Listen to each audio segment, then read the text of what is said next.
ICC championship ট্রফির 2025-এর আয়োজন নিয়ে এখনো ধোঁয়াশায় কাটেনি।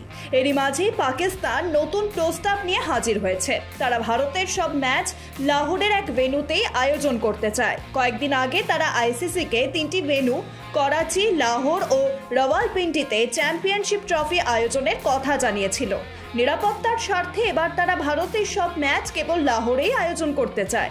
গদ্দাফি স্টেডিয়ামে টিম ইন্ডিয়ার সব ম্যাচগুলো হবে বলেই খবর। একই শহরে হবে টুর্নামেন্টের ফাইনালও।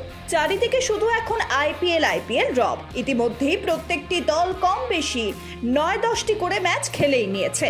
আর গতকাল নিজেদের 10ম ম্যাচটি খেলেছে চেন্নাই সুপার কিংস। 5ই মে ফের পাঞ্জাব কিংসের মুখোমুখি হবে চেন্নাই সুপার কিংস। তার আগেই একের পর এক ধাক্কা চেন্নাই শিবিরে, কারণ মুস্তাফিজুর রহমান গতকাল চিপকে পাঞ্জাব কিংসের বিরুদ্ধে ম্যাচটি খেলার পর বাংলাদেশের উদ্দেশ্যে রওনা দিয়েছে।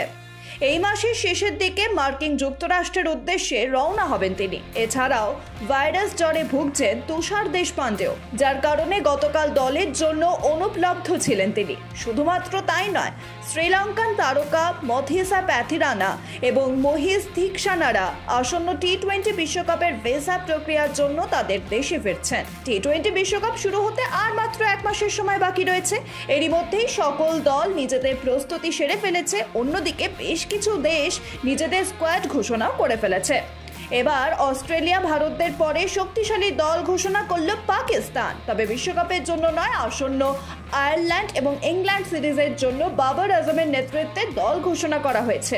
ভারতীয় ক্রিকেট জগতে প্রায় অধিকাংশ জনই নিশ্চিত ছিলেন যে এবারের অর্থাৎ 2024-এর টি-20 বিশ্বকাপের দলে রিঙ্কু সিং এর টিকিট পাকা। এবার দলে তিনি থাকছেনই, কিন্তু হঠাৎই তাতে যেন কাটল সুর। গত মঙ্গলবার দুপুরে যখন জাতীয় দলের নির্বাচকেরা বিশ্বকাপের দল ঘোষণা করলেন, তা দেখে অনেকেই চমকে গিয়েছেন, অধিকাংশই।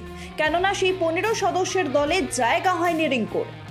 আইএসএল ফাইনালে ওড়িশা এফসিকে হারিয়ে জায়গা করে নিয়েছে মোহনবাগান। রবিবার 3-2 গোলে জেতার ফলে ফাইনালে চলে যায় সবুজ মেরুন ব্রিগেড। এবার ফাইনালে মুখোমুখি ফের 2 দল, মোহনবাগান ও মুম্বাই দলে রয়েছেন দুর্দান্ত সব খেলোয়াড়রা। দুর্দান্ত এই ফাইনাল ম্যাচের প্রহর গুনছেন অসংখ্য ফুটবল প্রেমী মানুষ।